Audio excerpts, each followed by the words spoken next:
बिस्मिल्लाहिर्रहमानिर्रहीम। अस्सलाम वालेकुम नादरीन, आप यूट्यूब चैनल देख रहे हैं, मैं इमरान खान।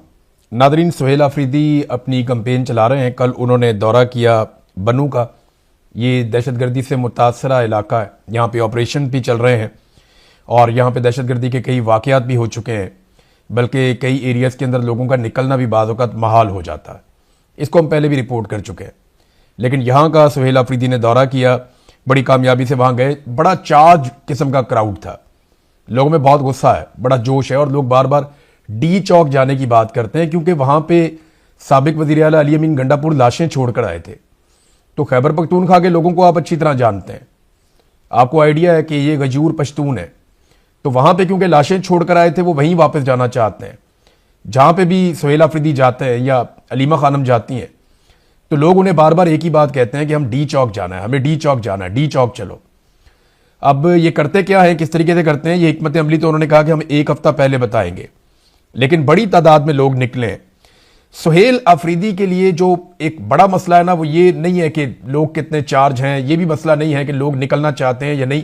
बड़ा मसला ये है कि वो इतने ज्यादा लोगों को कैसे अकोमोडेट करेंगे और किस तरीके से इतनी बड़ी तादाद में लोगों को लेकर इस्लामाबाद की तरफ जाएंगे, और वो लोगों को कैसे कायल करेंगे कि सबको निकलना है। उसके लिए एक उम्मीद देनी पड़ेगी उन्हें लोगों को, क्योंकि मायूसी बहुत ज्यादा फैलाई गई है मीडिया के जरिए से, मिलिट्री एस्टेब्लिशमेंट के अपने प्रोपेगेंडास के जरिए से और दीगर जराए से उन्होंने काफी मायूसी फैलाई है। जितना जुल्म और जबर किया, उसके बाद फिर लोगों की हालत भी बड़ी पतली कर दी है महंगाई को बढ़ा के। तो लोग तो निकलना चाहते हैं, उन्हें यह भरोसा दिलाना कि आप निकलेंगे तो इससे फर्क पड़ेगा, उन्हें यह भरोसा दिलाना कि आप निकलेंगे तो निजाम जो है वो हथियार फेंकेगा, और लोगों को यह भरोसा दिलाकर साथ अपने लेकर जाना, ये एक बड़ा टारगेट है सुहेल अफरीदी के लिए। देखिए, उनकी अपनी पार्टी के अंदर भी बहुत सारी मुश्किलात हैं उनके लिए।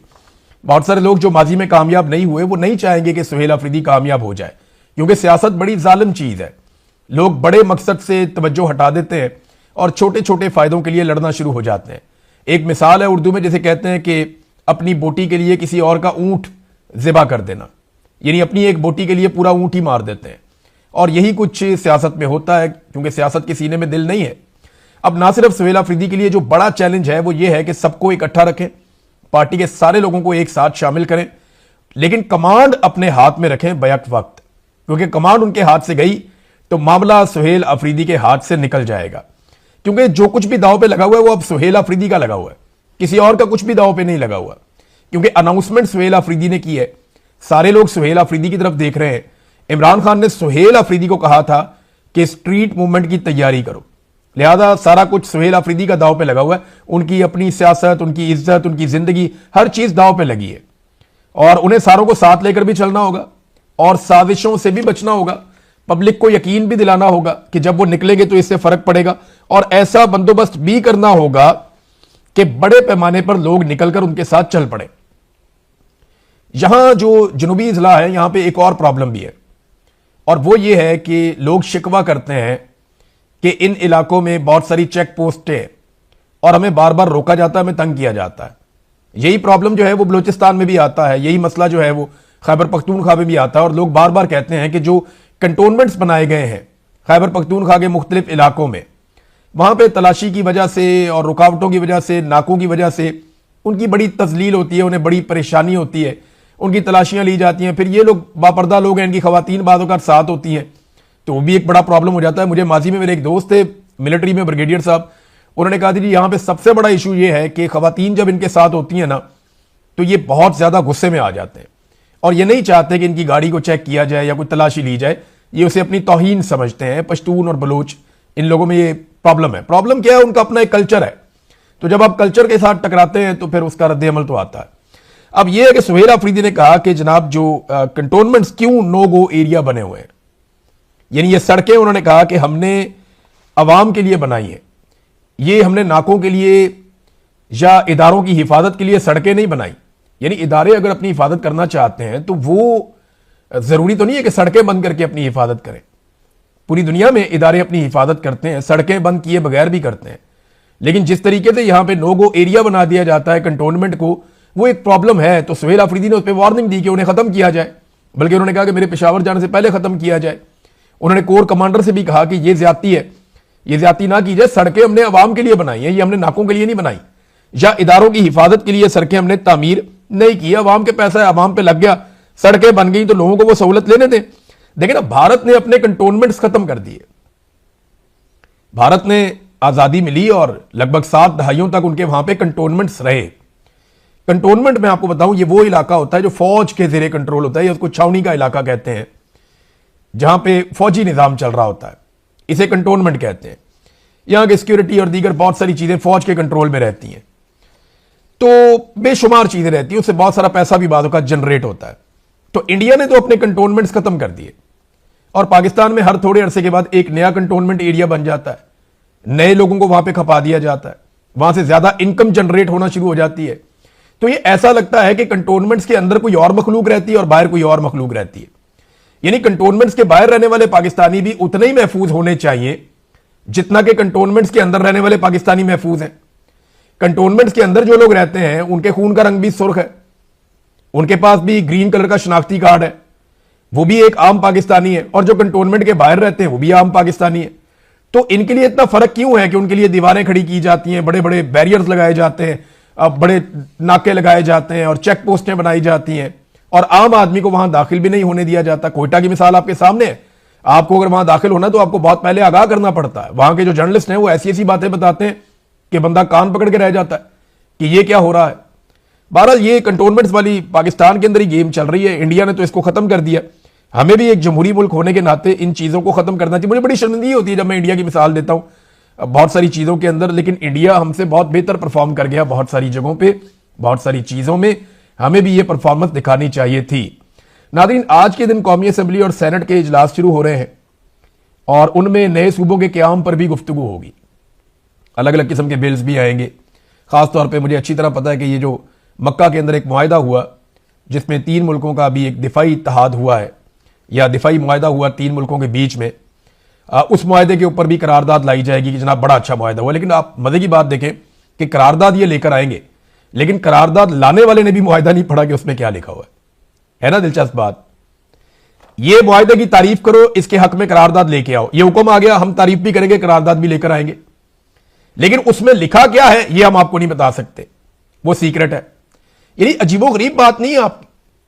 यानी मुझे कोई किताब दे दे और मुझे कहे जनाब इस किताब को पढ़े बगैर आपने इसके ऊपर एक अच्छा सा तबसरा कर देना है, और मैं एक अच्छा सा तबसरा कर दूं इस किताब को पढ़े बगैर, तो ये तो बड़ी जहालत है। तो इसी तरह से ये मुआहदा पार्लियामेंट ने पढ़ा तो नहीं है, ना पार्लियामेंटेरियंस के पास इसकी कॉपी है, ना सेनेटर्स के पास इसकी कॉपी है, ना इसकी कॉपी जो है वो मेरे प्राइम मिनिस्टर के पास भी नहीं होगी। तो जब मुआहदा किसी ने पढ़ा ही नहीं तो उस मुआहदे के ऊपर आप करारदाद कैसे पेश कर सकते हैं? किताब आपने पढ़ी नहीं, उसके बारे में आप अपने कमेंट या अपनी राय कैसे लिख सकते हैं कि जनाब ये किताब में ये भी अच्छा है, ये भी अच्छा है, ये भी अच्छा है, ये भी अच्छा है?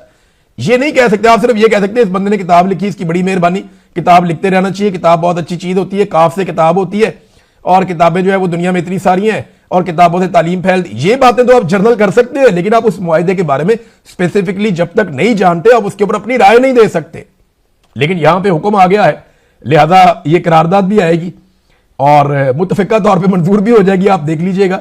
अब ये जो एक बहस है या जो शुरू होने वाली बहस है कि नए सूबे बनेंगे, उनका क़याम अमल में लाया जाएगा, क्योंकि मोहसिन नकवी ने आसिम मुनीर साहब की ये ख्वाहिश तो बता दी है, लेकिन इस वक्त पाकिस्तान में जमहूरी हुकूमत नहीं है और एक ऐसी हुकूमत जो जाली हुकूमत है, जिसे जाली तरीके से लाकर बिठाया गया है, क्या वो इतना बड़ा फैसला कर सकती है कि पाकिस्तान में नए सूबे बना दे?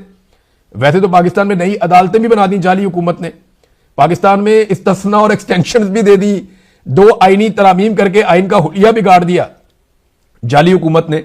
लेकिन क्या अब उन्हें इतनी हिम्मत और इतना हौसला हो गया कि वो नए सूबे भी अब बना छोड़ेंगे और उसके ऊपर कोई एतराज भी नहीं करेगा? पाकिस्तान तहरीक इंसाफ को मेरे ख्याल में मौक़िफ़ ये लेना चाहिए कि ये बड़ी अच्छी बात है, नए सूबे बनने चाहिए, नए यूनिट्स बनने चाहिए, हम इसके हक में हैं, लेकिन हम ये चाहते हैं कि नई पार्लियामान आए, फ्री एंड फेयर इलेक्शन हो, उसके नतीजे में जो नई पार्लियामान आए वहां पे बैठ के इत्तफाक़े राय के साथ नए सूबे बनाए जाए। इसके अलावा और कोई चीज नहीं होनी चाहिए।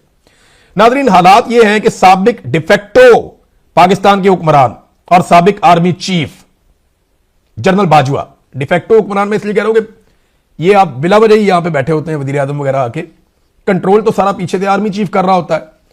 वजीर आजम तो बेचारा जितना मर्जी जोर लगाए, कोई अच्छा काम किसी एक महकमे में, किसी एक जगह पे, किसी दूसरी जगह पे वो कर लेता है, जब वो कोई काम करने लगता है उसको घर भेज देते हैं, निकाल देते हैं। जैसा कि इमरान खान साहब ने अपनी मर्जी से कोरोना वायरस के अंदर काम किया, बाकी चीजों में किया, तो इनको गुस्सा आ गया। इन्होंने कहा जी ये कैसे हो सकता है कि ये हमारी अप्रोच से बाहर काम करे। तो बाद में अपनी एक्सटेंशन के चक्कर में इमरान खान साहब को फारिग कर दिया।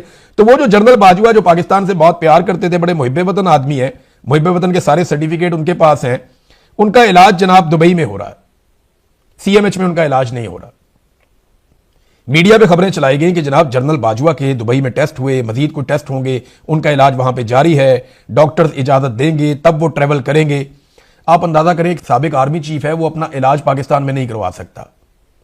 जो पाकिस्तान का डिफेक्टो हुक्मरान रहा 6 साल तक, वो अपना इलाज पाकिस्तान में नहीं करवा सकता, और वो जाकर अपना इलाज पाकिस्तान से बाहर करवा रहा है। ये इन्होंने पाकिस्तान को दिया, सीएमएच ये इन्होंने पाकिस्तान को दिया कि ये अपना इलाज एक साबिक आर्मी चीफ पाकिस्तान में नहीं करवा सकता, उसे अपना इलाज करवाने के लिए भी बैरून मुल्क जाना पड़ता है। पाकिस्तान के सिस्टम पे भरोसा ही नहीं है। और ये पाकिस्तान का वो इदारा है जिसको सबसे ज्यादा बजट दिया जाता है, और ये बहुत सारे जेली इदारे भी चलाता है, सीएमएच भी उनमें से एक है। वहां पे बेहतरीन डॉक्टर्स होने के बावजूद वो कहते नहीं हमने अपना इलाज बाहर से करवाना है। पाकिस्तान में इनको भरोसा ही नहीं है पाकिस्तान के सिस्टम के ऊपर। जो सिस्टम कोलैप्स कर गया है इनके अपने बकौल, उस सिस्टम पे ये भरोसा कैसे कर सकते हैं? हेल्थ से लेकर एजुकेशन तक, दहशतगर्दी के अमन अमान के मामला से लेकर सिक्योरिटी के मामला तक, आपकी इकोनॉमी के मामला से लेकर आपके टूरिज्म के मामला तक, आपके इन्वायरमेंट के मामला से लेकर आपकी मुआशरत के जो हालात हैं वहां तक, हर चीज कोलैप्स कर गई है।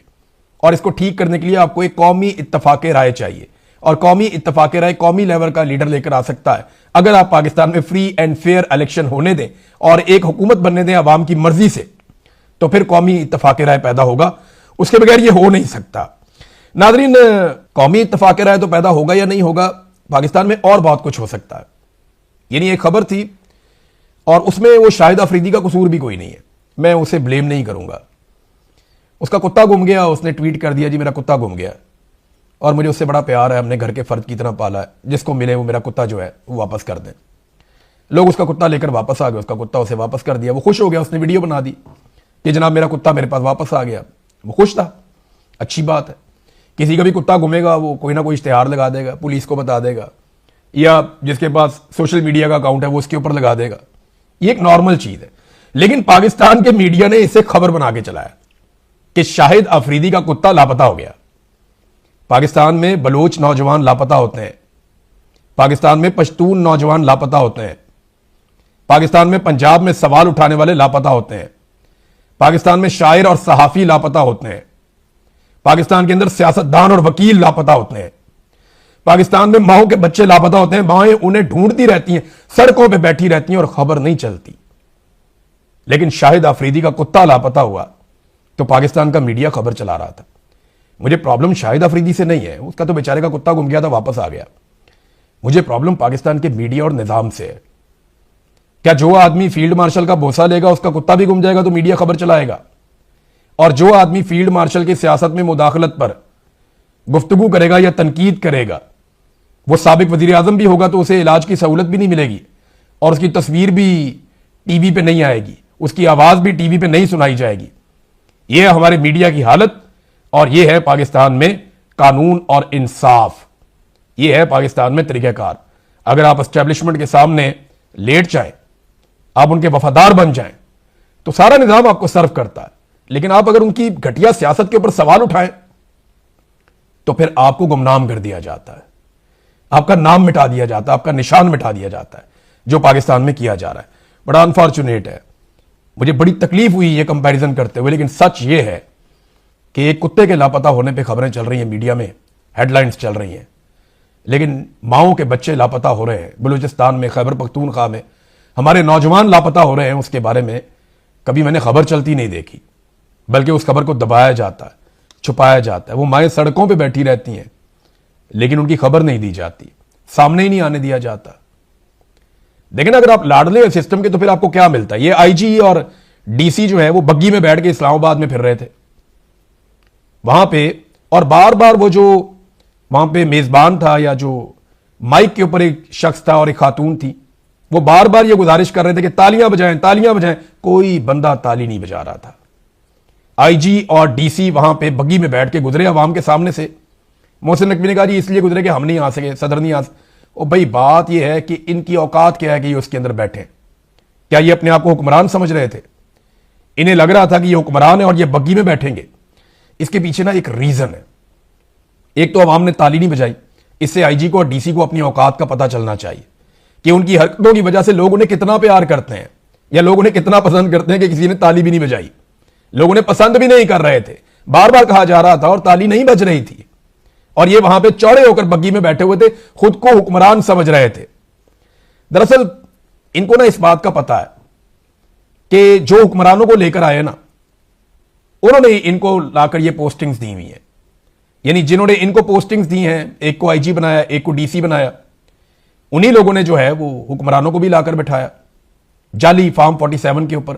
कम से कम इन लोगों ने मुकाबले का इम्तिहान तो पास किया था, वो तो जाली फॉर्म 47 के ऊपर आए, उनके पास तो इतनी इखलाकी जरूरत भी नहीं है। तो फिर ऑटोमेटिकली इन ब्यूरोक्रेट्स के अंदर ये हौसला आ जाता है कि यार अगर वो बैठ सकते हैं बग्गी में तो हम भी बैठ सकते हैं, हम तो उनसे ज्यादा काबिल हैं, हम तो कोई इम्तिहान भी देकर आए, वो तो जाली सीटों के ऊपर आकर बैठे हैं और वो भी उसी निजाम के बेनिफिशरी हैं, उसी एस्टेब्लिशमेंट के वफादार हैं जिस निजाम के बेनिफिशरी हम हैं और जिस एस्टेब्लिशमेंट के वफादार हम हैं। बहरहाल ये फीलिंग ले रहे हैं वो सदर वाली और वजीर आजम वाली, और कोई पता नहीं कल को फील्ड मार्शल साहब का दिल आ जाए तो वो इनको सदर और वजीर आजम बना भी दें, क्योंकि पाकिस्तान में तो निजाम ऐसे ही चलता है, इसी तरह चलता है। नवाज शरीफ ने, याद है आपको, ओन चौधरी साहब को वोट दिया था। मैं तो उस दिन हैरान हो गया था कि मियां साहब को क्या हो गया, लेकिन मियां साहब का सारा इनकलाब उस दिन मुझे समझ आ गया था जिस दिन मियां साहब ने वोट को इज्जत देते हुए ओन चौधरी को जाकर वोट डाल दिया। नादरीन, इस वीलॉग के आखिर में मैं सिर्फ आपको इतना बताता हूं कि डोनाल्ड ट्रंप के लिए बड़े संजीदा मसाइल पैदा हो चुके हैं, तो जिन पे तकिया था वही पत्ते हवा देने लगे। वक्त आएगा, आप देखेंगे नवंबर का इलेक्शन जो है ना, वो अब जीतना बहुत मुश्किल होता चला जा रहा है डोनाल्ड ट्रंप के लिए। उसकी ना बड़ी बड़ी वजूहात हैं। जो 4 मेन वजूहात हैं उनमें से एक तो ये है कि अमेरिका अपने इत्तेहादियों से दूर हुआ और अमेरिकन को लगता है कि डोनाल्ड ट्रंप ने अमेरिकन की इज्जत में कमी की है। बहुत सारे ममालिक जो अमेरिका के साथ मिलकर लड़ते थे वो साथ आए नहीं। दूसरा, अरबों का एतमाद अमेरिकन पे बहुत कमजोर हुआ है अपने दिफा के नुक्ता नजर से, ये एक बड़ा प्रॉब्लम है।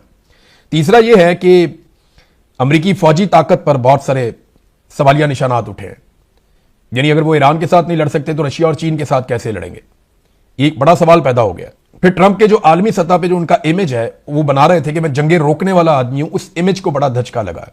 फिर एप्स्टीन फाइल वाला मामला है, वो अभी थोड़े अरसे में आप देखेंगे, स्पेशली सितंबर और अक्टूबर के महीने में आप उसकी बहुत ज्यादा बाजगश्त अमेरिकन अखबारात में, मीडिया में सुनेंगे तो आपको आइडिया हो जाएगा कि डोनाल्ड ट्रंप के लिए वो कितना ज्यादा डैमेजिंग होगा। तो ट्रंप के लिए बहुत अच्छी खबरें नहीं है आने वाले 2 महीनों में।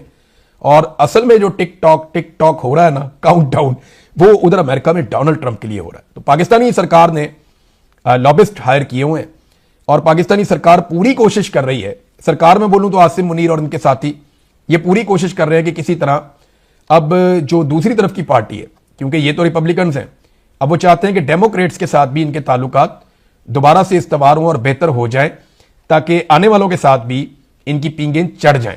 अब तक के लिए इतनी, अपना ख्याल रखिएगा, अपने चैनल का भी। अल्लाह हाफिज़।